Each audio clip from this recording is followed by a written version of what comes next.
أعوذ بالله من الشيطان الرجيم بسم الله الرحمن الرحيم كدأب آل فرعون والذين من قبلهم كذبوا بآيات ربهم فهلكناهم بذنوبهم وأغرقنا آل فرعون وكل كانوا ظالمين।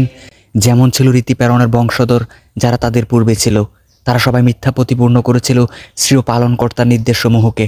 অতঃপর আমি তাদেরকে ডুবিয়ে মেরেছি তাদের পাপের দরুন এবং ধ্বংস করে দিয়েছি ফেরাউনের বংশধরকে।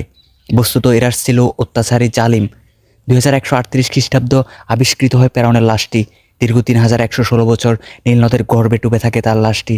না মাছ তার শরীরের কোনো অংশ খেয়েছে, না শরীরের কোনো অংশ পৌঁছে গেছে বা নদীর স্রোতে ভেসে গেছে তার লাশটি। এটাই কি আল্লাহর অস্তিত্ব প্রকাশ পায় না? এ জাদুঘরে অন্যান্য লাশ মমি করে রাখা হয়েছে বিভিন্ন ওষুধ মেডিসিন দিয়ে।